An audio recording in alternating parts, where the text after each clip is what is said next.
जय श्री कृष्णा। राधे राधे। नमस्कार दोस्तों, स्वागत है आप सभी का हमारे YouTube चैनल पर। ओम कृष्णाय नमः। आज आप सुनिए मार्गशीर्ष कृष्ण उत्पन्न एकादशी व्रत से जुड़ी सभी कथा एक साथ। मार्गशीर्ष मास के कृष्ण पक्ष की एकादशी को भगवान विष्णु के शरीर से एक तेजस्वी कन्या के रूप में महादेवी एकादशी का प्रादुर्भाव हुआ था। यही कारण है कि मार्गशीर्ष मास के कृष्ण पक्ष की इस एकादशी को उत्पन्ना एकादशी कहा जाता है। आज के दिन भगवान विष्णु के 16 कला निधान पूर्ण अवतार भगवान कृष्ण की पूजा की जाती है। भगवान कृष्ण की पूजा में नैवेद्य के रूप में केवल फल ही अर्पित किए जाते हैं। फलहार में भी आप फलों का ही भोजन करें, कद्दू अथवा मावे की मिठाई का प्रयोग ना करें। सूत जी बोले, हे मुनियो, विधि सहित इस एकादशी का महात्म्य को भगवान श्री कृष्ण ने कहा था। भक्तजन ही इस व्रत को प्रेम पूर्वक सुनते हैं और इस लोक में अनेकों सुखों को भोगकर अंत में विष्णु पद को प्राप्त करते हैं। सूत जी ने कहा, हे प्रभु, इस एकादशी व्रत का महात्म्य क्या है? इस व्रत को करने से क्या पुण्य मिलता है और उसकी विधि क्या है? सो आप मुझसे कहिए। ऐसा सुनकर श्री भगवान ने कहा, हे अर्जुन, सबसे पहले हेमंत ऋतु के मार्गशीर्ष महीने में कृष्ण पक्ष की एकादशी का व्रत करना चाहिए। दशमी की शाम को दातुन करनी चाहिए और रात को भोजन नहीं करनी चाहिए। एकादशी को सुबह संकल्प नियम के अनुसार कार्य करना चाहिए। स्नान करने से पहले शरीर पर मिट्टी का लेपन लगाना चाहिए। चंदन का मंत्र इस प्रकार है, अश्वकांते रथकांते विष्णुकांते वसुंधरे उर्वेतापि बराहेन कृष्ण न सताबाहुना मृतिके हर में पाप यन्मया पूर्वक संचितम त्वाहे तेन पापेन गच्छामि परमा गतिम। स्नान के बाद धूप दीप नेवत से भगवान का पूजन करना चाहिए। रात को दीपदान करना चाहिए। ये सकर्म भक्ति पूर्वक करने चाहिए।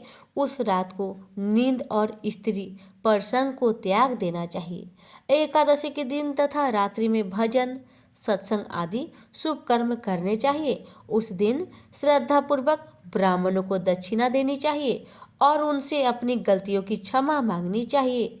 धार्मिक जनों को शुक्ल और कृष्ण पक्ष की दोनों एकादशियों को एक साथ समझना चाहिए। उनमें भेद मानना उचित नहीं है। ऊपर बताई गई विधि के अनुसार जो एकादशी का व्रत करते हैं उनको शंखों द्वार तीर्थ एवं दर्शन से जो पुण्य मिलता है वह एकादशी व्रत के पुण्य के 16वें भाग के बराबर भी नहीं। व्यतिपात लोक में संक्रांति में तथा चंद्र सूर्य ग्रहण में दान देने से और कुरुक्षेत्र में स्नान करने से जो पुण्य प्राप्त होता है वही पुण्य मनुष्य को एकादशी का व्रत करने से प्राप्त होता है। जो फल देवपाठी ब्राह्मण को 1000 गौदान करने से मिलता है उससे 10 गुना अधिक पुण्य एकादशी का व्रत करने से मिलता है। 10 श्रेष्ठ ब्राह्मण को भोजन कराने से जो पुण्य मिलता है वह एकादशी के पुण्य के 10वें भाग के बराबर होता है। निर्जल व्रत करने का आधा फल एक बार भोजन करने के बराबर होता है। उपरोक्त कोई सा एक व्रत जरूर करना चाहिए। एकादशी का व्रत करने पर ही यज्ञ दान तप आदि मिलते हैं, अन्यथा नहीं। अतः एकादशी को अवश्य ही व्रत करना चाहिए। इस व्रत में संग से जल नहीं पीना चाहिए। मछली सुअर तथा अन्य एकादशी के व्रत में वर्जित है। एकादशी व्रत का फल 1000 यज्ञों से भी अधिक है। ऐसा सुनकर अर्जुन ने कहा, भगवान, आपने इस एकादशी के पुण्य को अनेक तीर्थों से श्रेष्ठ तथा पवित्र क्यों बतलाया है? सो सब आप विस्तार पूर्वक कहिए। भगवान बोले, हे अर्जुन, सतयुग में महाभयंकर दैत्य हुआ था। उसका नाम मूर था। उस दैत्य ने इंद्र आदि देवताओं पर विजय प्राप्त कर लिया था और उनके स्थान से उन्हें हटा दिया था। तब देवेंद्र ने महादेव जी से प्रार्थना की कि हे शिव शंकर, हम सब देवता मूल दैत्य के अत्याचार से दुखित हो मृत्यु लोक में अपना जीवन व्यतीत कर रहे हैं। अन्य देवताओं की हालत का तो मैं वर्णन नहीं कर सकता। आप कृपा कर इस महान दुख से छूटने का उपाय बताइए। शंकर जी बोले, हे देवेंद्र, अतः विष्णु भगवान के पास जाइए। इंद्र तथा अन्य देवता महादेव जी के वचन सुनकर क्षीर सागर गए। यहाँ पर भगवान विष्णु शेष शैया पर शयन कर रहे थे। भगवान को शयन करते देखकर देवताओं सहित इंद्र ने स्तुति की। हे देवताओं के देव, आप स्तुति करने योग्य है, आपको बारंबार प्रणाम है। हे दैत्यों के संहारक, हे मधुसूदन, आप हमारी रक्षा करें। हे जगन्नाथ, समस्त देव दैत्य से भयभीत होकर हम आपकी शरण में आए हैं। इस समय दैत्यों ने हमें स्वर्ग से निकाल दिया है और हम सब देवता पृथ्वी पर विचरण कर रहे हैं। अब आप ही हमारी रक्षा कीजिए, रक्षा कीजिए। देवताओं के द्वारा करुणापूर्ण वाणी को सुनकर श्री विष्णु भगवान बोले, हे देवताओं, यह कौन सा दैत्य है जिसने देवताओं को जीत लिया है? भगवान के उस अमृत रूपी वचनों को सुनकर इंद्र बोला, हे भगवान, प्राचीन समय में नारी जंग नामक एक दैत्य था। उस दैत्य की ब्रह्म में वंश उत्पत्ति हुई थी। उसी दैत्य के लड़के का नाम मूर है। उसकी राजधानी चंद्रावती है। उस चंद्रावती नगरी में वह मूर नामक दैत्य निवास करता है, जिसने अपने बल से समस्त विश्व को जीत लिया है और सब देवताओं को देवलोक से निकाल इंद्र, अग्नि, यम, वरुण, चंद्रमा, सूर्य आदि लोकपाल बनाए हैं। वह स्वयं सूर्य बनकर पृथ्वी को तपाता है और स्वयं मेघ बनकर जल की वर्षा करता है। अतः आप उस बलशाली भयानक दैत्य को मारकर देवताओं की रक्षा करें। इंद्र के ऐसे वचन सुनकर श्री विष्णु भगवान बोले, देवताओं, मैं तुम्हारे शत्रुओं का शीघ्र ही संहार करूंगा। अब आप उस चंद्रावती नगरी को जाइए। इस प्रकार भगवान विष्णु देवताओं के साथ चल दिए। उस समय दैत्यपति मूर अनेकों दैत्य के साथ युद्ध भूमि में गरज रहा था। युद्ध प्रारंभ होने पर असंख्य दानव अनेकों अस्त्रों शस्त्रों को धारण कर देवताओं से युद्ध करने लगे, परंतु देवताओं दैत्य के आगे एक क्षण भी न ठहर सके। तब भगवान विष्णु भी युद्ध भूमि में आ गए। तब दैत्य ने भगवान विष्णु को युद्ध भूमि में देखा तो उन पर अस्त्रों शस्त्रों से प्रहार करने लगे। भगवान भी चक्र और गदा से उनके अस्त्र शस्त्रों को नष्ट करने लगे। इस युद्ध में अनेक दानव सदैव के लिए सो गए, परंतु दैत्यों का राजा मूर भगवान के साथ निश्चल भाव से युद्ध करता रहा। भगवान विष्णु मूर को मारने के लिए जिन जिन शस्त्रों का प्रयोग करते हैं, सब उनके तेज से नष्ट होकर उस पर पुष्पों के समान गिरने लगे। अनेक अस्त्रों शस्त्रों का प्रयोग करने पर भी भगवान उनको न जीत सके। वह वापस में मल्ल युद्ध करने लगे। भगवान विष्णु उस दैत्य से देवताओं के लिए सहस्त्र वर्ष तक युद्ध करते रहे, परंतु उस दैत्य को न जीत सके। अंत में विष्णु शांत होकर विश्राम करने की इच्छा से बद्रिका आश्रम चले गए। उस समय 38 कोस लंबी एक द्वार वाली हेमवती नाम की एक गुफा में शयन करने की इच्छा से भगवान घुसे। हे अर्जुन, अतः मैंने उस गुफा में शयन किया। वह दैत्य भी मेरे पीछे पीछे चला आया। मुझको शयन करता देख भागने को तैयार हो गया। वह दैत्य सोचने लगा कि यह मैं आज अपने चिर शत्रु को मारकर सदैव के लिए निष्ठक हो जाऊंगा। उसी समय मेरी देह से एक अत्यंत सुंदर कन्या दिव्य वस्त्र धारण करके उत्पन्न हुई और दैत्य के सामने आकर युद्ध करने लगी। तब वह दैत्य आश्चर्य के साथ सोचने लगा कि यह ऐसी बलवान कन्या कहाँ से उत्पन्न हुई। वह दैत्य उस कन्या से लगातार युद्ध करता रहा। कुछ समय बीतने पर उस कन्या ने क्रोध में आकर उस दैत्य के अस्त्रों शस्त्रों के टुकड़े टुकड़े कर दिए। उस कन्या ने उसका रथ तोड़ डाला। तब तो वह दैत्य क्रोध करके उससे मल्लयुद्ध करने लगा। उस कन्या ने उसको धक्का मारकर मूर्छित कर दिया। उठने पर उसका सिर काट दिया। वह दैत्य सिर कटते ही पृथ्वी पर गिर गया और मृत्यु को प्राप्त हुआ। अन्य समस्त दानव भी ऐसा देखकर पाताल लोक को चले गए। जब भगवान विष्णु की निद्रा टूटी तो उस दैत्य को मरा देखकर अत्यंत आश्चर्य करने लगे और विचारने लगे कि इस दैत्य को किसने मारा। तब वह कन्या भगवान से हाथ जोड़कर बोली, हे भगवान, यह दैत्य आपको मारने को तैयार था, तब मैंने आपके शरीर से उत्पन्न होकर इसका वध किया है। इस पर भगवान बोले, हे कन्या, तूने इसको मारा है, अतः मैं तेरे ऊपर अत्यंत प्रसन्न हूँ। तूने तीनों लोकों के देवताओं को सुखी किया है, इसलिए तू अपनी इच्छा अनुसार वरदान मांग। कन्या बोली, हे भगवान, मुझे यह वरदान दीजिए कि जो मेरा व्रत करे उसके समस्त पाप नष्ट हो जाए और अंत में स्वर्गलोक को जाए और मेरे व्रत का आधा फल रात्रि को मिले और उसका आधा फल एक समय भोजन करने वाले को मिले। जो मनुष्य भक्ति पूर्वक मेरा व्रत करे वो निश्चय ही विष्णु लोक को प्राप्त करे। कृपा करके मुझे ऐसा ही वरदान दीजिए। जो मनुष्य मेरे दिन तथा रात्रि को एक बार भोजन करे वे धन्य धान्य से भरपूर रहे। इस पर भगवान विष्णु उस कन्या से बोले, हे कल्याणी, ऐसा ही होगा। मेरे और तेरे भक्त एक ही होंगे और अंत में संसार में प्रसिद्धि को प्राप्त होकर मेरे लोक को प्राप्त करेंगे। हे कन्या, तू एकादशी को पैदा हुई है, इसलिए तेरा नाम भी एकादशी हुआ। जो मनुष्य तेरे दिन व्रत करेंगे उसके समस्त पाप जड़ से नष्ट हो जाएंगे और अंत में मुक्ति को प्राप्त करेंगे। तू मेरे लिए अब तीज, आठे, नौमी और 14 से भी अधिक प्रिय है। तेरा व्रत का फल सब तीर्थों के फल से महान होगा। यह मेरा कथन सत्य है। ऐसा कहकर भगवान उसी स्थान पर अंतर्ध्यान हो गए। एकादशी भी भगवान के उत्तम वचनों को सुनकर प्रसन्न हुई। भगवान बोले, हे अर्जुन, सब तीर्थों दोनों व्रतों के फल से एकादशी व्रत का फल सर्वश्रेष्ठ है। मैं एकादशी व्रत करने वाले मनुष्य के शत्रुओं को नष्ट कर देता हूँ और उन्हें मोक्ष देता हूँ।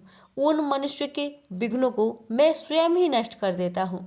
हे अर्जुन, यह मैंने तुमसे एकादशी की उत्पत्ति के बारे में बताया। एकादशी व्रत समस्त पापों का नष्ट करने वाला है और सिद्धि को देने वाला है।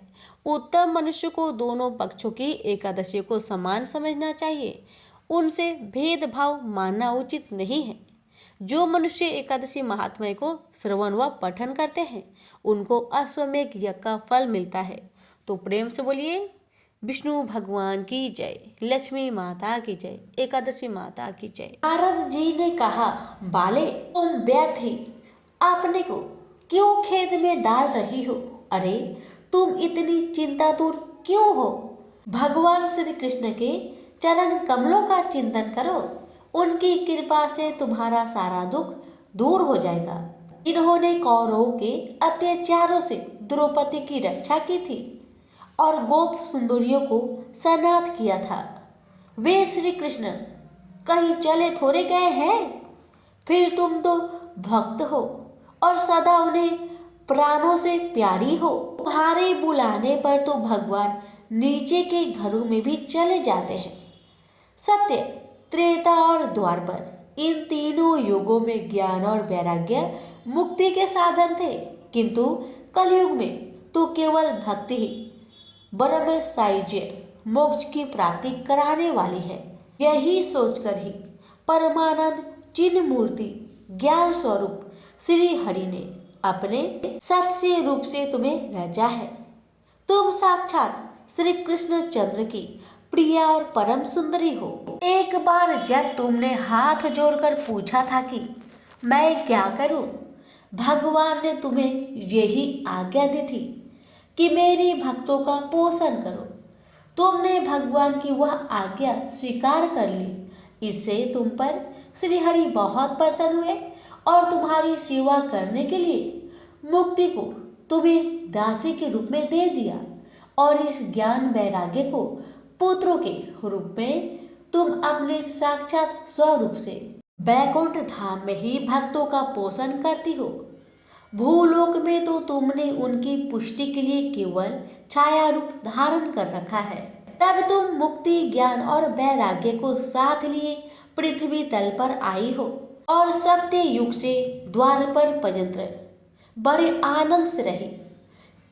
कलयुग में तुम्हारी दासी मुक्ति अखंड रूप रोग से पीड़ित होकर क्षीण होने लगी, इसलिए वह तो तुरंत ही तुम्हारी आज्ञा से बैकुंठ लोक को चली गई। इस लोक में भी तुम्हारे स्मरण करने से ही वह आती है और फिर चली जाती है, किंतु इन ज्ञान वैराग्य को तुमने पुत्र मानकर अपने पास ही रख छोड़ा है।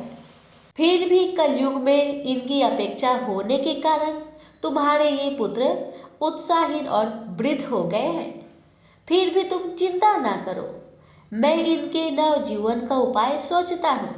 सुमुखी, कलि के समान कोई भी युग नहीं है। इस युग में तुम्हें घर घर में प्रत्येक पुरुष के हृदय में स्थापित कर दूंगा। देखो, अन्य सब धर्मों को दबाकर और भक्ति विषय महाउत्सव को आगे रखकर यदि मैंने लोक में तुम्हारा प्रचार ना किया तो मैं श्री हरि का दास नहीं।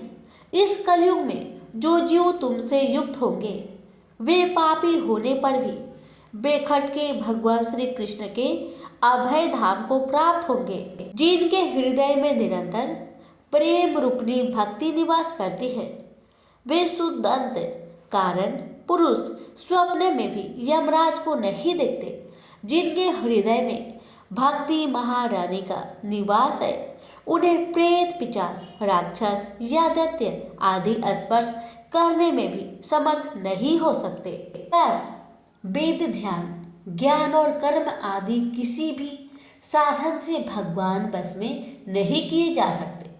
वे केवल भक्ति से ही वशीभूत होते हैं। इसमें श्री गोपी जन प्रमाण है। मनुष्यों का सहस्त्र जन्म पुण्य प्रताप से भक्ति में अनुराग होता है। कलयुग में केवल भक्ति ही सार है।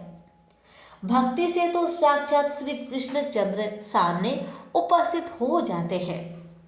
जो लोग भक्ति से द्रोह करते हैं वे तीनों लोकों में दुख ही दुख पाते हैं। पूर्व काल में भक्त का तिरस्कार करने वाले दुर्वासा ऋषि को बड़ा कष्ट उठाना पड़ा था। बस व्रत, तीर्थ, योग, यज्ञ और ज्ञान चर्चा आदि बहुत से साधनों की कोई आवश्यकता नहीं है। एकमात्र भक्ति ही मुक्ति देने वाली है। सूत जी कहते हैं, इस प्रकार नारद जी के निर्माण किए हुए अपने महात्म्य को सुनकर भक्ति के सारे अंग पुष्ट हो गए और वे उनसे कहने लगी। भक्ति ने कहा, नारद जी आप धन्य हैं, आपकी मुझ में निश्चल प्रीति है। मैं सदा आपके हृदय में रहूंगी, कभी आपको छोड़कर नहीं जाऊंगी। साधो, आप बड़े कृपालु हैं। आपने क्षण भर में ही मेरा सारा दुख दूर कर दिया, किंतु अभी मेरे पुत्रों में चेतना नहीं आई है। आप इन्हें शीघ्र ही सचेत कर दीजिए, जगा दीजिए। सूत जी कहते हैं, भक्ति की ये वचन सुनकर नारद जी को बड़ी करुणा आई और वे उन्हें हाथ से हिला डुलाकर जगाने लगे। फिर उनके कान के पास मुंह लगाकर जोर से कहा, ओ ज्ञान जल्दी जाग पड़ो, ओ वैराग्य जल्दी जाग पड़ो। फिर उन्होंने वेद ध्वनि, वेदांत घोष और बार बार गीता पाठ करके उन्हें जगाया। इससे वे जैसे तैसे बहुत जोर लगाकर उठे, किंतु आलस्य के कारण वे दोनों भाई जमाई लेते रहे। नेत्र उघार कर देख भी नहीं सके। उनके बाल बगुलों की तरह सफेद हो गए थे। उनके अंग प्राय सूखे काठ के समान निस्तेज और कठोर हो गए थे। इस प्रकार भूख प्यास के मारे अत्यंत दुर्बल होने के कारण उन्हें फिर सोते देख नारद जी को बड़ी चिंता हुई और वे सोचने लगे, अब मुझे क्या करने चाहिए।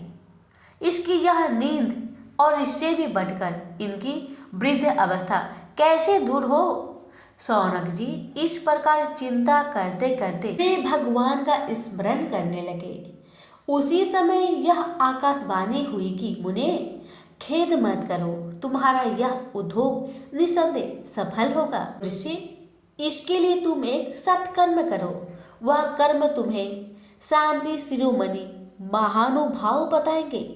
उस सत्कर्म अनुष्ठान करते ही क्षण भर में इनकी नींद और वृद्धावस्था चली जाएगी तथा सर्वत्र भक्ति का प्रचार होगा। यह आकाशवाणी वहां सभी को साफ साफ सुनाई दी। इससे नारद जी को बड़ा विस्मय हुआ और वे कहने लगे, मुझे तो इसका कुछ आशय समझ में नहीं आया। नारद जी बोले, इस आकाशवाणी ने भी गुप्त रूप से ही बात कही है। यह नहीं बताया कि वह कौन सा साधन किया जाए जिससे इनका कार्य सिद्ध हो। वे संत न जाने कहाँ मिलेंगे और किस प्रकार उस साधन को बताएंगे। अब आकाशवाणी ने जो कुछ सुना उसके अनुसार मुझे क्या करना चाहिए? सूत जी कहते हैं, शौनक जी, अब ज्ञान वैराग्य दोनों को ही छोड़कर नारद मुनि वहां से चल पड़े और प्रत्येक तीर्थों में जा जाकर मार्ग में मिलने वाले मुनीश्वरों से वह साधन पूछने लगे। उनकी उस बात को सुनते तो सब थे, किंतु उसके विषय में कोई भी निश्चित उत्तर नहीं दे पाता। किसी ने उसे असाध्य बताया, कोई बोले इसका ठीक ठीक पता लगाना ही कठिन है। कोई सुनकर चुप रह गए और कोई तो अपनी अवज्ञा होने के भय से बातों को टालकर आगे खिसक गए। लोक में महान आश्चर्यजनक हाहाकार मच गया। लोग आपस में कानफूसी करने लगे। भाई, जब वेद ध्वनि, वेदांत घोष और बार बार गीता पाठ सुनाने पर भी भक्ति, ज्ञान और वैराग्य ये तीनों नहीं जगाए जा सके, तब और कोई उपाय नहीं है। स्वयं योगीराज नारद को भी जिसका ज्ञान नहीं है, उसे दूसरे संसारी लोग कैसे बता सकते हैं? इस प्रकार जिन जिन ऋषियों से इनके विषय में पूछा गया, उन्होंने निर्णय करके यही कहा कि यह बात दुस्साध्य ही है। तब नारद जी बहुत चिंतातुर हुए और बद्री वन में आए। ज्ञान वैराग्य को जानने के लिए वहां उन्होंने यह निश्चय किया कि मैं तप करूंगा। इसी समय उन्हें अपने सामने करोड़ों सूर्य के समान तेजस्वी सनकादि मुनीश्वर दिखाई दिए। उन्हें देखकर वे मुनिश्रेष्ठ कहने लगे। नारद जी ने कहा, महात्माओं, इस समय बड़े भाग्य से मेरा आप लोगों के साथ समागम हुआ है। आप मुझ पर कृपा करके शीघ्र ही वह साधन बताइए। आप सभी लोग बड़े योगी हैं, बुद्धिमान और विद्वान हैं।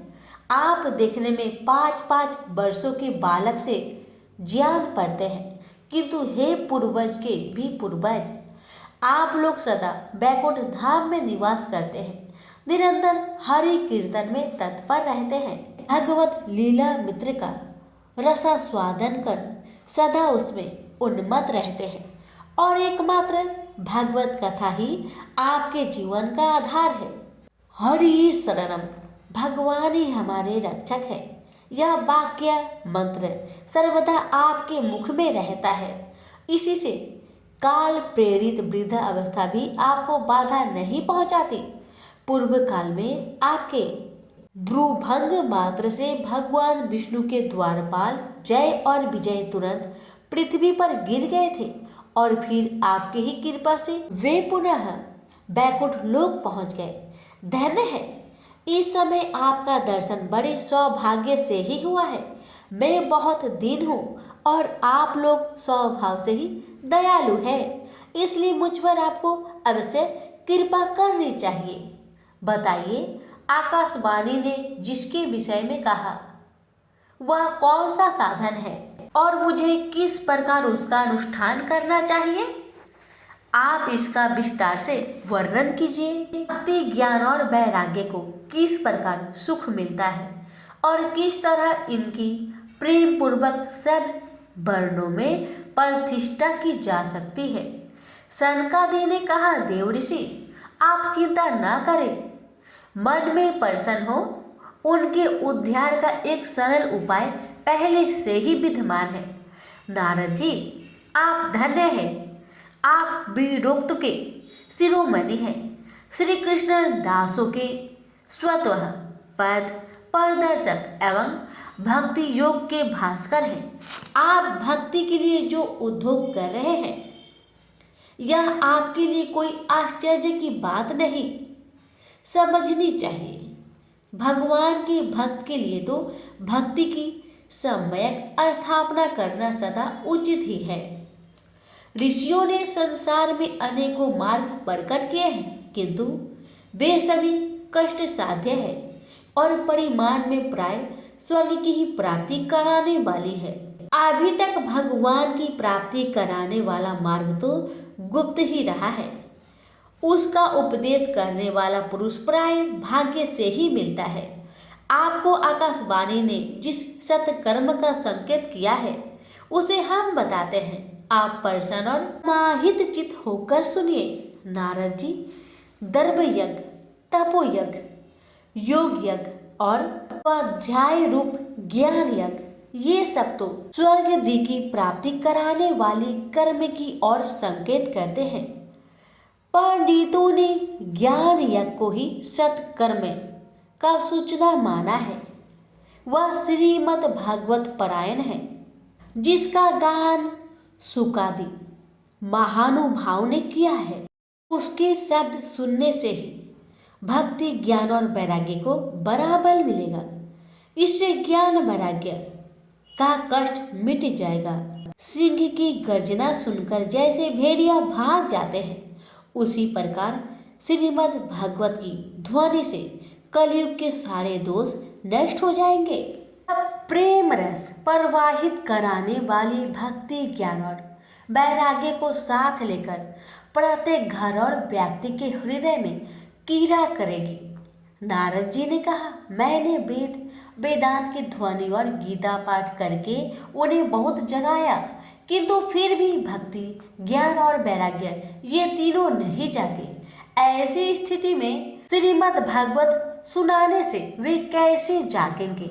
क्योंकि उस कथा के प्रत्येक श्लोक और प्रत्येक पद में भी वेदों का ही तो सारांश है।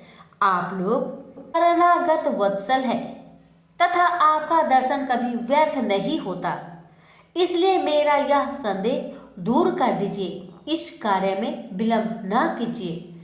सनकादि ने कहा, श्रीमद् भागवत की कथा वेद और उपनिषद के सार से बनी है, इसलिए उनसे अलग उनकी फल रूपा होने के कारण वह बड़ी उत्तम जान पड़ती है। जिस प्रकार रस वृक्ष की जड़ से लेकर शाखा पर्यंत रहता है, किंतु इस स्थिति में उसका अवसादन नहीं किया जा सकता, वही जब अलग होकर फल के रूप में आ जाता है, तब संसार में सभी को प्रिय लगने लगता है। दूध में घी रहता ही है, किंतु उस समय उसका अलग स्वाद नहीं मिलता। वही जब उससे अलग हो जाता है, तब देवताओं के लिए भी स्वाद वर्धक हो जाता है। खांड ईख के और छोर और बीच में भी व्याप्त रहती है, तथापि अलग होने पर उसकी कुछ और ही मिठास होती है। ऐसी ही यह भागवत की कथा है। यह भागवत पुराण वेदों के समान है। श्री व्यास देव ने इसे भक्ति, ज्ञान और वैराग्य की स्थापना के लिए प्रकाशित किया है। पूर्व काल में जिस समय वेद वेदांत के परगामी और गीता की भी रचना करने वाले भगवान व्यासदेव खिन्न होकर ज्ञान समुद्र में गोते खा रहे थे, उस समय आपने ही उन्हें 4 श्लोक में इसका उपदेश दिया था। उसे सुनते ही उनकी सारी चिंता दूर हो गई थी। फिर इसमें आपको आश्चर्य क्यों हो रहा है जो आप हमसे प्रश्न कर रहे हैं? आपको उन्हें शोक और दुख का विनाश कराने वाला श्रीमद् भागवत पुराण ही सुनाना चाहिए। नारद जी ने कहा, महानुभावों, आपका दर्शन जीवन के संपूर्ण पापों को तत्काल नष्ट कर देता है और जो संसार दुख रूप दवा नल से तपे हुए हैं, उन पर शीघ्र ही शांति की वर्षा करता है। आप निरंतर शेष जी के सहस्त्र मुखों से गाए हुए भागवत कथा मृतिका ही पान करते रहते हैं। मैं प्रेम लक्षणा भक्ति का प्रकाश करने के उद्देश्य से आपकी शरण लेता हूँ। जब अनेकों जन्म के संचित पुण्य पूंजी का उदय होने से मनुष्य को सत्संग मिलता है, तब वह उसके अज्ञान जनित मोह और मद रूप अंधकार का नाश करके विवेक उदय होता है। प्रेम से बोलिए श्री कृष्ण भगवान की जय। एक गांव में एक साहूकार रहता था। साहूकार की एक बेटी थी जो कि हर रोज पीपल सींचने जाती थी। पीपल के वृक्ष में से लक्ष्मी जी प्रकट होती थी और चली जाती। एक दिन लक्ष्मी जी ने साहूकार की बेटी से कहा कि तू मेरी सहेली बनेगी। तब लड़की ने कहा, मैं अपने पिताजी से पूछकर कल बताऊंगी। अब साहूकार की बेटी ने घर आकर अपने पिता को सारी बात बताई। तब उसके पिताजी बोले कि वह तो लक्ष्मी माता है, आपने को और क्या चाहिए, तुम लक्ष्मी माता की सहेली बन जाओ। दूसरे दिन वह लड़की फिर गई। तब लक्ष्मी जी पीपल के पेड़ से निकलकर आई और कहने लगी, सहेली बनेगी मेरी। तब लड़की ने कहा, हाँ क्यों नहीं, जरूर बनूंगी। अब लक्ष्मी जी और वह लड़की दोनों जन सहेली बन गई। एक दिन लक्ष्मी जी ने अपनी सहेली को खाने का न्योता दिया। घर आकर लड़की ने अपने माँ पिता से कहा कि मेरी सहेली ने मुझे खाने का न्योता दिया है। तब पिता ने कहा कि सहेली के यहाँ जिमने जाइयो, पर संभाल कर जाना। तब वह लक्ष्मी जी के यहाँ जिमने गई तो लक्ष्मी जी ने उसे 1-2 साल ओढ़ने के लिए दिया, रुपए दिए, सोने की चौकी, सोने की थाली में 36 प्रकार के भोजन करा दिए। जिम कर जब वह जाने लगी तो लक्ष्मी जी ने पल्ला पकड़ लिया और कहने लगी कि मैं भी तेरे घर जिमने आऊंगी। तब लड़की ने कहा, हाँ सहेली क्यों नहीं, जरूर आना। अब वह घर जाकर चुपचाप बैठ गई। तब पिता ने पूछा कि सहेली की यहाँ से जिम कर आ गई और तू उदास क्यों बैठी है। तब उसने कहा, पिताजी मेरे को तो लक्ष्मी जी ने इतना कुछ दिया, अनेक प्रकार के भोजन कराए, परंतु मैं कैसे उनको जिमाऊंगी, अपने घर में तो कुछ भी नहीं है। तब उसके पिता ने कहा, गोबर मिट्टी से चौका लगाकर घर की सफाई कर लेना, 4 मुख वाला दिया जलाकर लक्ष्मी जी का नाम लेकर रसोई में बैठ जाना। लड़की सफाई करके लड्डू लेकर बैठ गई। उसी समय एक रानी नहा रही थी। उसका 9 हार चील उठाकर ले गई और उसके घर वह 9 हार डाल गई और उसका लड्डू ले गई। बाद में वह हार को तोड़कर बाजार में गई और सामान लाने लगी तो सुनार ने पूछा कि क्या चाहिए। तब उसने कहा कि सोने की चौकी, सोने के थाल, 1-2 साल दे, मोहर और सामग्री दे, 36 प्रकार का भोजन हो जाए इतना सामान दे। सारी चीजें लेकर बहुत तैयारी करी और रसोई बनाई। तब गणेश जी से कहा कि लक्ष्मी जी को बुलाओ। आगे आगे गणेश महाराज, पीछे पीछे लक्ष्मी जी आई। उसने फिर चौकी डाल दी और कहा, सहेली चौकी पर बैठ जा। तब लक्ष्मी जी ने कहा, सहेली चौकी पर तो राजा रानी के भी मैं नहीं बैठी, किसी के भी यहाँ नहीं बैठी। तो उसने कहा, पर मेरे यहाँ तो तुम्हें बैठना ही पड़ेगा। फिर लक्ष्मी जी चौकी पर बैठ गई। तब उसने बहुत खातिर की, जैसे लक्ष्मी माता ने करी थी वैसे ही उसने भी करी। लक्ष्मी जी उस पर बहुत प्रसन्न हुई और घर में खूब रुपए एवं लक्ष्मी हो गई। साहूकार की बेटी ने कहा, मैं अभी आ रही हूँ, तुम यहीं पर बैठी रहना। और वह चली गई। लक्ष्मी जी गई नहीं और चौकी पर बैठी रही। उसको बहुत दौलत दी। हे लक्ष्मी माता, जैसे आपने साहूकार की बेटी को दिया वैसे सबको देना। कहानी सुनते, हुक्कारा भरते अपने सारे परिवार को देना, पीहर में देना, ससुराल में देना, बेटे पोते को देना। हे लक्ष्मी माता, सबका कष्ट दूर करना, दरिद्रता दूर करना, सबकी मनोकामना को पूर्ण करना। तो प्रेम से बोलिए लक्ष्मी माता की जय हो। एक बूढ़ा ब्राह्मण था। वह प्रतिदिन नित्य नियम के साथ पीपल को जल से सींचा करता था। उस बूढ़ा व्यक्ति के नित्य नियम से रोज पीपल देव को जल से सींचना देखकर माँ लक्ष्मी अति प्रसन्न हो गई।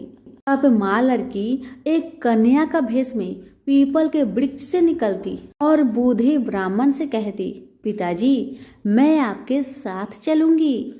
हर रोज बूढ़ा ब्राह्मण के साथ ऐसा ही होने लगा।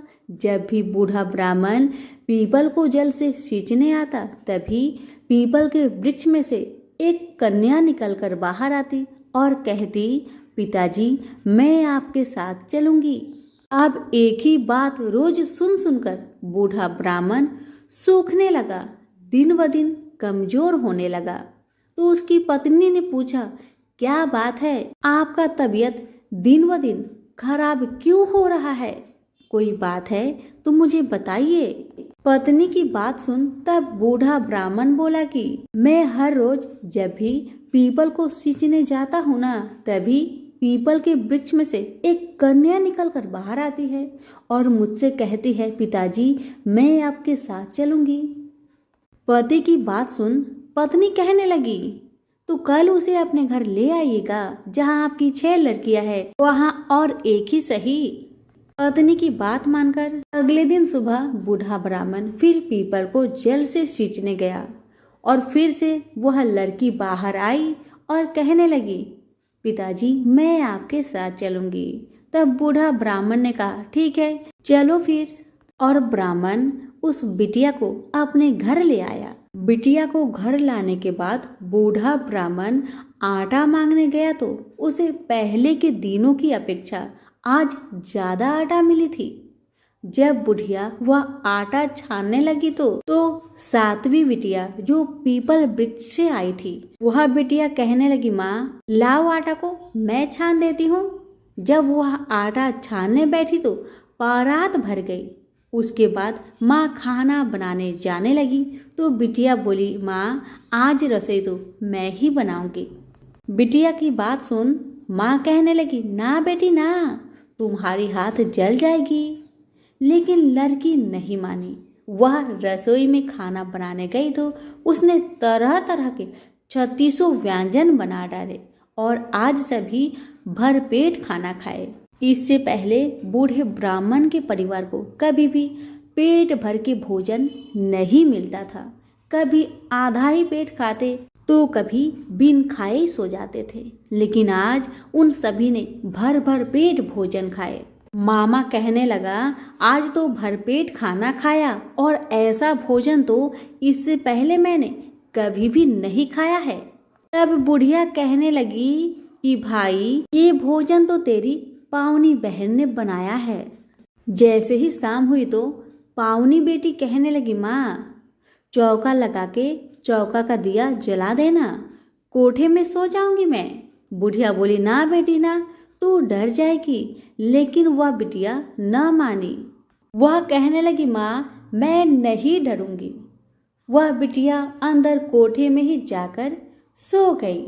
आधी रात को लड़की उठी और चारों ओर आंख मारी तो चारों ओर धन ही धन हो गया। और बाहर जाने लगी तो एक बूढ़ा ब्राह्मण सो रहा था। उसने देखा तो कहा, बेटी तू कहाँ चली जा रही है? तब बिटिया बोली, मैं दरिद्रता दूर करने आई थी, अगर तुम्हें दूर करवानी है तो करवा लो। तब बूढ़ा ब्राह्मण ने कहा, हाँ बिटिया जैसी तुम्हारी इच्छा। तो बिटिया रानी ने बूढ़े के घर में भी आंख से देखा तो चारों तरफ धन ही धन हो गया।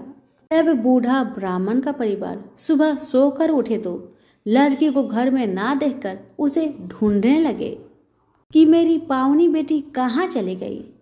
तो बाहर वाला बूढ़ा ब्राह्मण बोला कि वह तो लक्ष्मी माता थी, जो तुम पर प्रसन्न होकर तुम्हारे घर की सारी दरिद्रता को दूर कर गई।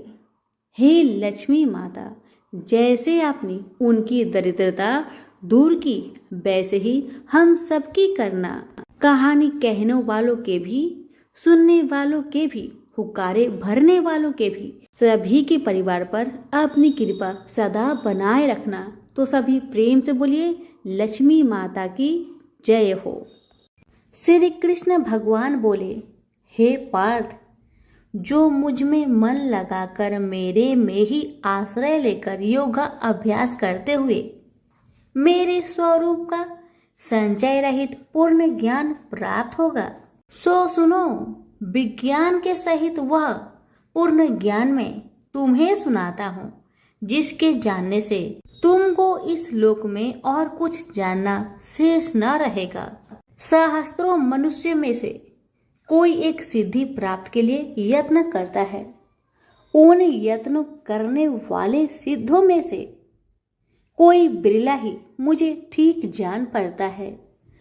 पृथ्वी, जल, अग्नि, वायु, आकाश, मन, बुद्धि और अहंकार, यह 8 प्रकार की मेरी प्रकृति माया है। इस प्रकृति को अपरा अचेतन अर्थात जड़ कहते हैं। और हे महाबाहो, इससे दूसरी प्रकृति चेतन है, जिसने संपूर्ण जगत धारण किया है। इन्हीं प्रकृतियों से सब प्राणी मात्र उत्पन्न होते हैं। ऐसा जानो, यह प्रकृतियां हमसे ही उत्पन्न हुई है।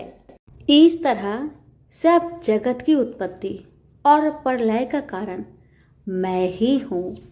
हे धनंजय, जिस प्रकार धागे में मणि पिराई जाती है, उसी भांति यह सब संसार मुझसे परे और कुछ भी नहीं।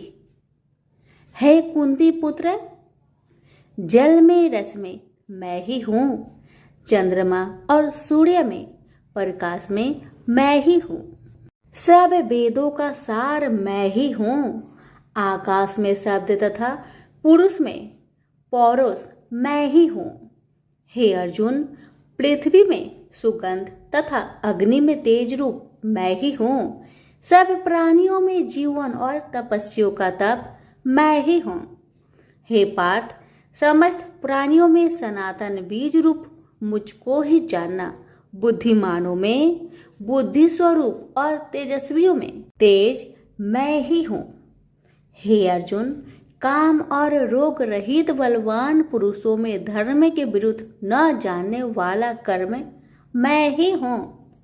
जितने भी स्वास्तिक, राजस, तामस पदार्थ है, वे सब मुझसे ही उत्पन्न हैं, परंतु उनमें मैं नहीं रहता। ये सब मुझ में है। सत्व, रज, तम, इन तीनों गुणों के प्रभाव से यह सारा जगत मोहित हो रहा है। इस कारण यह मेरी गुणमयी और दिव्यमयी माया अति दुस्तर है। जो मुझको अनन्य भाव से भजते हैं, वे इस माया को पार कर जाते हैं। हे भारत श्रेष्ठ अर्जुन, 4 प्रकार के जीव मुझको भजते हैं। दुखिया, जिज्ञासु, ऐश्वर्य की कामना करने वाले और ज्ञानी, जिनमें मुझे सदा एकाग्रचित और केवल मेरी भक्ति करने वाले, और ज्ञानी, जिनमें मुझे सदा एकाग्रचित और केवल मेरी भक्ति करने वाले ज्ञानी पुरुष श्रेष्ठ है। क्योंकि मैं ज्ञानी को अत्यंत प्रिय हूँ और वह मुझको प्रिय है। यद्यपि ये सभी भक्त श्रेष्ठ है, तथापि ज्ञानी तो मेरी आत्मा ही है, क्योंकि वह मुझ में ही मन लगाकर मुझको ही सर्वोत्तम गति मान मेरा ही आश्रय ग्रहण करता है। वह ज्ञानी अनेक जन्मों के बाद मुझे पा लेता है। ऐसा महात्मा अति दुर्लभ है, जो सब जगत को वासुदेवमय समझे। हे अर्जुन, जो भक्त श्रद्धा पूर्वक जिस जिस देवता का पूजन करना चाहते हैं, उन पुरुषों की उस श्रद्धा को मैं ऋण कर देता हूँ। यह उस श्रद्धा से मुक्त होकर उस देवता की आराधना करता है, फिर उसको मेरे ही रचे हुए काम का फल प्राप्त होते हैं। परंतु उन अल्प बुद्धि वालों का फल नाशवान है। देवताओं की आराधना करने वाले देवताओं को मिलते हैं, और अव्यय, अविनाशी, अच्युत्यम स्वरूप को न जानकर मंद बुद्धि लोग मुझे अव्यक्त को व्यक्त मानते हैं। मैं योग माया से आच्छादित होने के कारण सबको नहीं दिखता। उसी से मूर्ख लोग अनादि तथा अविनाशी मुझको नहीं जानते। हे अर्जुन, मैं भूत, भविष्य और वर्तमान के सभी प्राणियों को ही जानता हूँ, पर मुझे कोई भी नहीं जानता। हे भारत, हे परम तप, इच्छा और देश से उत्पन्न होने वाले सुख दुख आदि धंधों के मोह से जगत के सभी प्राणी भ्रम में फंस जाते हैं। जिन पुण्य आत्माओं के पाप नष्ट हो गए हैं, वह पुरुष दृढ़ मोह से छूटकर दृढ़ निश्चय करके मेरी भक्ति करते हैं, जो आश्रय लेकर जीवन मरण से दूर करने के अर्थ प्रयत्न करते हैं। वे पुरुष ब्रह्मा आत्मज्ञान अपने चित्त को निश्चल रखकर उसका संगम करता है और अंत कारण की समाधि लगाता है, जिस अवस्था में योग अभ्यास के कारण चित्त का वेग रुक रुक कर विषयों से पृथक होने लगता है और जब शुद्ध अंतःकरण से आत्मा को देखकर आत्मा में ही संतुष्ट होता है, जिस अवस्था में वह अत्यंत सुख जो इंद्रियों द्वारा जाना नहीं जा सकता वरन केवल बुद्धि से ही जाना जाता है, और जब वह योगी अनुभव करता है तब आत्मा स्वरूप में स्थिर हो उससे विचलित नहीं होता। इस अवस्था को पाकर फिर और कोई लाभ उसको अच्छा नहीं लगता, और जहाँ स्थिर होने पर और कोई बड़ा भारी दुख उसको वहां से चलायमान नहीं कर सकता। इस अवस्था को दुख संयोग वियोग कारक नामक योग जानना हो तो योग निर्विकल्प चित्त से निश्चय करके जानना चाहिए। संकल्प से उत्पन्न होने वाला समस्त कामनाओं को त्याग कर और मन ही मन में सकल इंद्रियों को चारों ओर से रोक रोक कर धैर्य के साथ बुद्धि को अपने अधीन कर धीरे धीरे विषय से दूर हटा ले और भली भांति मन को आत्मा में स्थिर करके किसी वस्तु की इच्छा ना करे, और चंचल मन जिधर जिधर जाए उधर से इसको हटाकर आत्मा के बस में करना चाहिए।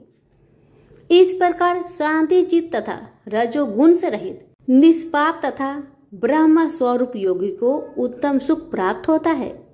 इस रीति से निरंतर योगाभ्यास करने वाला योगी समस्त पापों से छूटकर सहज ही उस परम सुख को पा लेता है जो ब्रह्म के संयोग से प्राप्त होता है।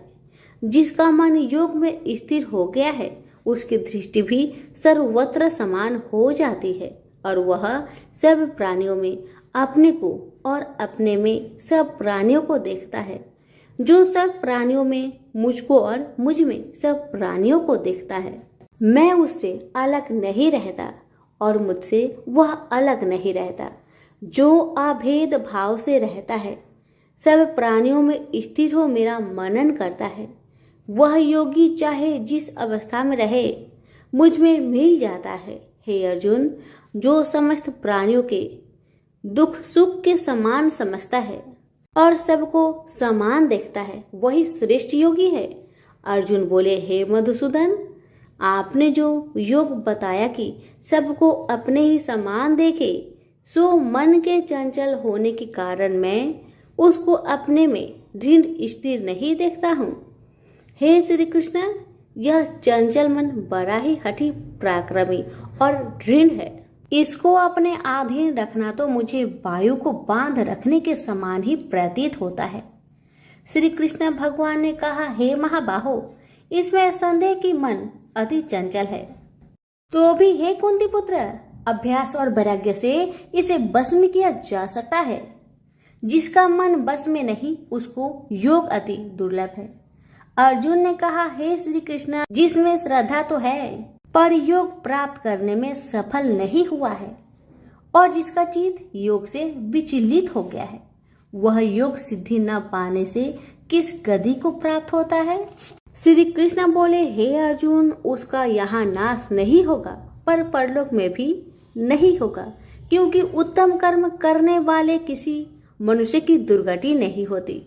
वह योग में असफल मनुष्य बहुत दिनों तक पुण्यवानों को प्राप्त होने वाले लोकों में वास करता है और फिर वहां से किसी पवित्र और धनवान मनुष्य घर में आकर जन्म लेता है।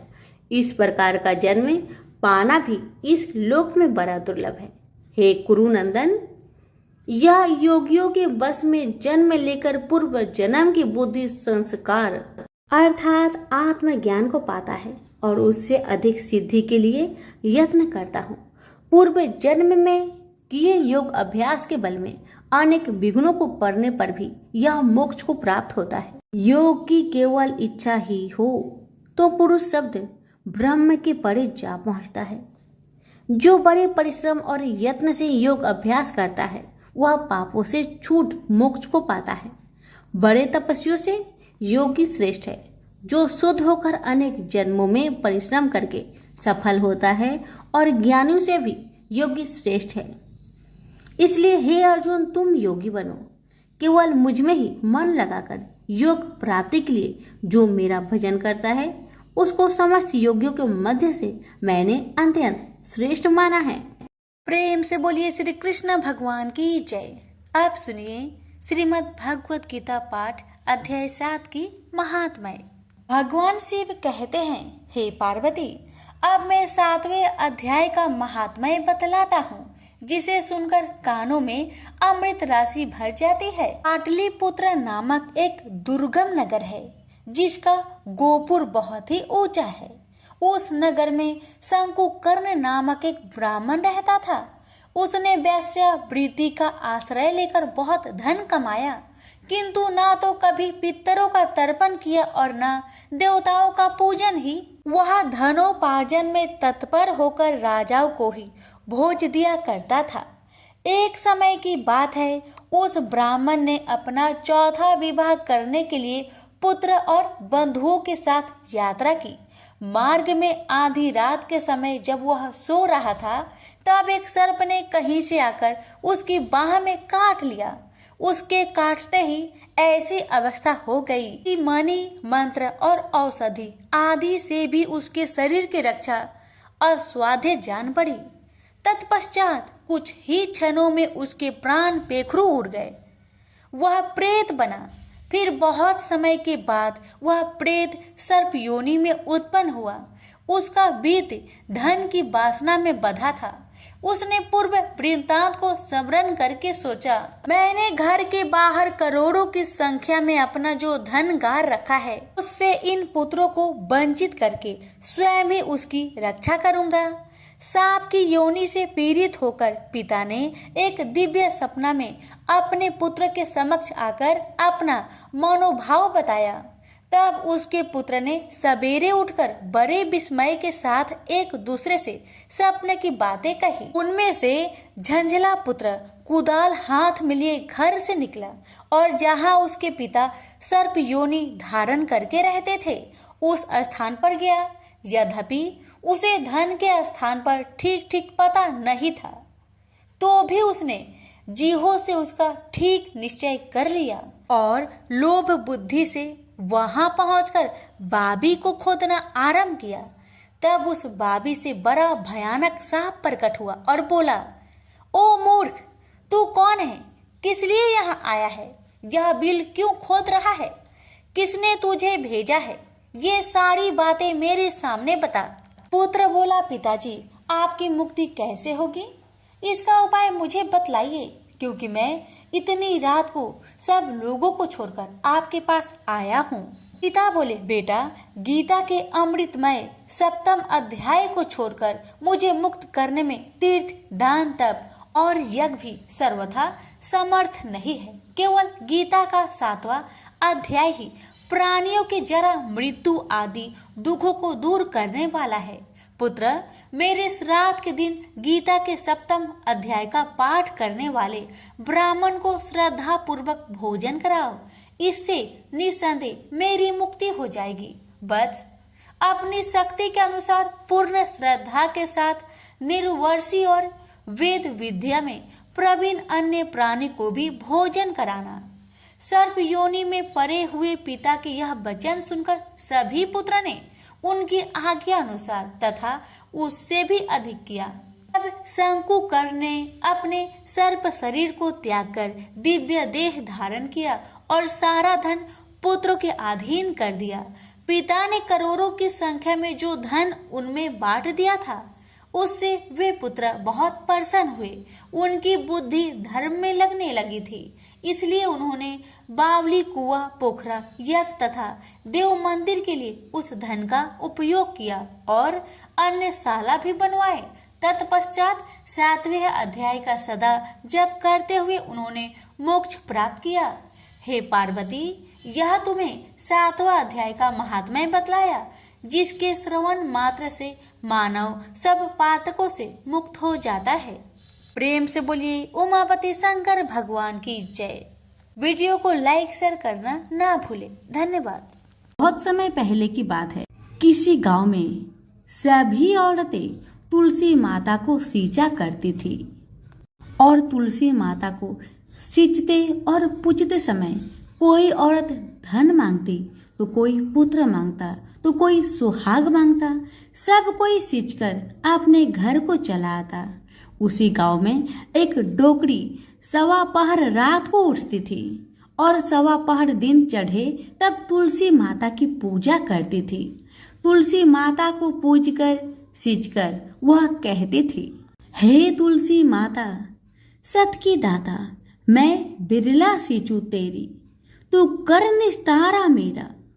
तुलसी माता बहू दीजिए, बेटी दीजिए, पोता दीजिए, लड्डू दीजिए, पीताम्बर की धोती दीजिए, गहना दीजिए, घी का घड़ा दीजिए, मीठा मीठा खीर और पूड़ी दीजिए, दाल भात का भोजन दीजिए, धन दौलत दीजिए, बेटा पोता को काम दीजिए, तुलसी का पत्ता दीजिए, मुंह में गंगा जल दीजिए, सूरज जी की साख दीजिए, जल यमुना की नीर दीजिए, 11 को दिन दीजिए, मरु तो बैकुंठ में बास दीजिए, चंदन को दाग दीजिए, मरु तब आप श्री कृष्ण को कांधा दीजिए, हर हर करते बैकुंठ जावे, रोज इतना कहकर आती थी। उस डोगरी की इतनी सारी बातें सुनकर तुलसी माता सूखने लगी। भगवान श्री कृष्ण बैकुंठ से ये सब देख रहे थे। एक दिन भगवान ने सोचा, क्यों ना मैं तुलसी से पूछूं कि तुलसी दिन ब दिन सूखते क्यों जा रही है। सभी औरतें तो रोज आकर उनको जल से सींचा करती है, तो फिर कारण क्या है कि तुलसी सूखते जा रही है। ये सोचकर भगवान श्री कृष्ण तुलसी से पूछते हैं, तुलसी क्या बात है, दिन ब दिन तुम सूखते जा रही हो, क्या कोई बात है, मुझे बताओ। तब तुलसी माता ने भगवान श्री कृष्ण से कहा, प्रभु आप तो मेरे मन की बात मत ही पूछो। तो भगवान बोले कि अगर मैं तुम्हारी मन की बात नहीं पूछूंगा तो कौन पूछेगा। तब तुलसी माता भगवान श्री कृष्ण से कहने लगी कि एक डोगरी माई आती है मेरे पास और रोज इतनी सारी मन्नत मांगती है, मैं उसकी सारी मन्नत को पूरी कर दूंगी, मगर एक मन्नत को पूरा नहीं कर सकती। भगवान ने कहा, ऐसा कौन सा मन्नत है तुलसी जिसे तुम पूरा नहीं कर सकती, मुझे बताओ, शायद मैं तुम्हारा कुछ मदद कर सकूं।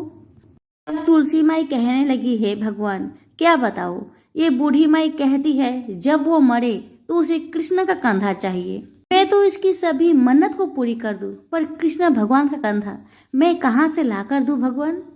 तब भगवान कृष्ण हंसने लगे और कहने लगे, बस इतनी सी बात, जब बुढ़िया मरेगी तो मैं उसे कंधा देने जरूर आऊंगा। तुम्हारी भक्त की सभी मनोकामना को मैं जरूर पूरी करूंगा। आप चिंता मत कीजिए, आप हरे भरे होकर फूलिए। कुछ दिनों के बाद वह डोगरी रास्ते में ठोकर खाकर कृष्ण भगवान के मंदिर के सामने गिर गई और उसका मौत हो गया। पूरे गांव के सभी लोग आए और डोगरी को सभी लोग धर्मात्मा मानते थे। उसको तुलसी जी की डोगरी कहते थे।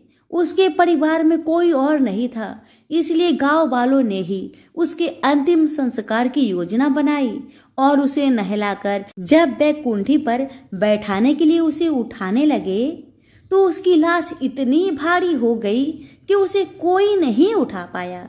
अब ये देखकर सभी लोग तरह तरह के बातें करने लगे कि यह तो इतनी पूजा पाठ करती थी, हर समय माला फेरती थी, इसलिए यह इतनी भारी हो गई है। वह पूरे गांव में चर्चा होने लगा कि डोगरी माई कोई भक्ति नहीं करती थी, यह छल कपट करती थी, जिसे हम धर्मात्मा समझते थे। असल में ये बूढ़ी माई तो महापापी है, जो कि किसी से भी उठ नहीं पा रही है। इधर श्री कृष्ण भगवान ने सोचा, मेरी भक्त की इतनी निंदा हो रही है। इसलिए भगवान ने बूढ़े ब्राह्मण का वेश धारण करके वहां चले आए और वहां पर आकर एकत्रित लोगों से पूछने लगे कि यहाँ इतनी भीड़ क्यों लगाया है आप लोगों ने। तो सभी लोग कहने लगे कि यह डोगरी माई मर गई है, इसीलिए भीड़ लगा है। यह डोगरी माई तो बहुत पापिन है, इसकी लाश इतनी भारी हो गई है कि किसी से उठ नहीं रही। सब उठा उठाकर थक गए, मगर उठने को नाम ही नहीं ले रही है। तब बूढ़ा ब्राह्मण कहने लगे, मुझे एक डोगरी माई के कानों में बात कहने दो, शायद ये उठ जाए। तो सभी लोगों ने कहा, ठीक है, आप भी प्रयास करके देख लीजिए, क्या पता चमत्कार हो जाए। तब भगवान ने डोगरी के कानों में कहा कि हे डोगरी माई देखो, मैं आ गया। और जो डोगरी पूजा करते समय शब्द कहती थी, वह शब्द उनके कानों में कहने लगे, तू बिरला सींचू तेरा, मैं करूँ निस्तारा मेरा। डोगरी माई बहू ले, बेटी ले, पोता ले, लड्डू ले, पीताम्बर की ढोटी ले, गहना ले, घी का घड़ा ले, मीठा मीठा खीर और पूरी ले, दाल भात का भोजन ले, धन दौलत ले, बेटा पोता को काम ले, तुलसी को पत्ता ले, मुंह में गंगा जल ले, 11 के दिन ले, चंदन को दाग ले, श्री कृष्ण का कंधा ले। इतना सुनते ही चमत्कार हो गया, डोगरी माई हल्की हो गई। भगवान ने बोला, आओ अब डोगरी माई को उठाकर देखो, शायद उठ जाए। भगवान ने हाथ लगाया और डोगरी माई उठ गई। सबको आश्चर्य हुआ। डोगरी माई को बहुत धूमधाम से ले गया। भगवान ने उसे अपने कंधे पर ले गए। पूरे गांव में डोगरी की चलावा बहुत ही अच्छा निकला था, जिससे उसको मुक्ति मिल गई और बैकुंठ में चली गई। सभी लोग देखते रह गए। सभी लोगों ने देखा कि मुर्दा घाट तक तो ब्राह्मण साथ ही आया था, लेकिन अब वह कहीं दिखाई नहीं दे रहा, जिससे लोग को समझ में आ गया कि वह भगवान ही आए थे। हे तुलसी माता, जैसे डोगरी माई की मुक्ति कराई, वैसे सबकी भी मुक्ति कराना, सबको भगवान का ही कंधा मिले और सबको स्वर्ग देना। तो सभी प्रेम से बोलिए, तुलसी मैया की जय।